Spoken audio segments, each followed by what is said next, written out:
வணக்கம். அம்பேத்கர் அவர்களின் வரலாறு.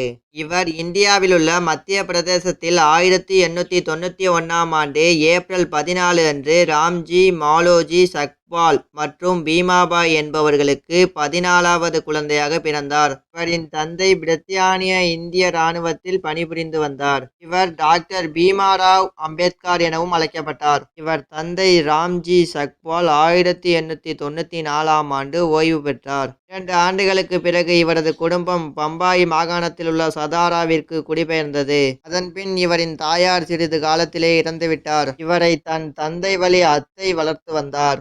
இவரின் குடும்பத்தில் இவர் மட்டும் தேர்வில் தேர்ச்சி பெற்று உயர்நிலை பள்ளிக்கு சென்றார். இவர் குடும்ப பெயரான சக்பால் என்ற பெயரை மாற்றி இவரின் தந்தை கிராம பெயரான அம்பே வாதே என்ற பெயரை அம்பே வாதகர் என்று பள்ளியில் பதிவு செய்தார். இவர் மீது அன்பும் அக்கறையும் கொண்ட இவரின் ஆசிரியர் கிருஷ்ணாசி கேசவ் அம்பேத்கர் என்பவர் இவரது பெயரை அம்பேத்கர் என்று மாற்றினார்.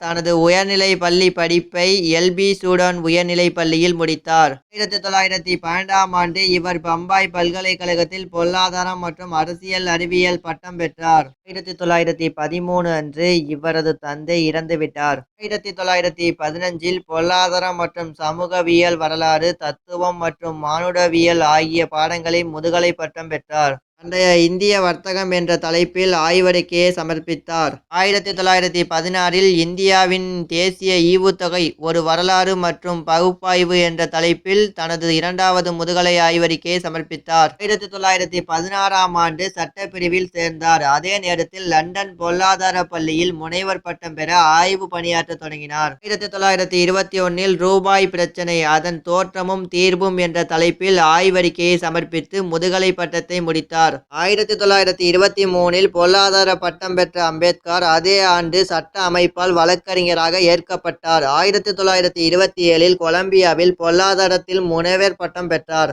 1918இல் மும்பையில் உள்ள சிடோன்கம் வணிகவியல் மற்றும் பொருளாதார கல்லூரியில் அரசியல் பொருளாதார பேராசிரியராக ஆனார். 1920இல் பம்பாயில் மூக் நாயக் என்ற வார இதழை வெளியிட தொடங்கினார். 1926இல் சட்ட வல்லுநராக பணியாற்றினார். 1935ஆம் ஆண்டு இவர் பம்பாய் அரசு சட்ட கல்லூரிக்கு முதல்வராக நியமிக்கப்பட்டார். 1936இல் சுதந்திர தொழிலாளர் கட்சியை நிறுவினார். 1936 மே 15 அன்று சாதி ஒழிப்பு என்ற நூலை வெளியிட்டார்.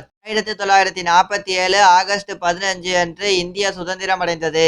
இவர் இந்திய குடியரசின் அரசியலமைப்பின் வரைவு குழு தலைவராக நேருவால் நியமிக்கப்பட்டார். இவர் இந்திய அரசியலமைப்பின் தந்தை என்று அழைக்கப்பட்டார். 1906ஆம் ஆண்டு இவர் 15வது வயதில் 9 வயதான சிறுமியான ராமாபாய் என்பவரை மணந்து கொண்டார். 1956 டிசம்பர் 6இல் இவர் காலமானார்.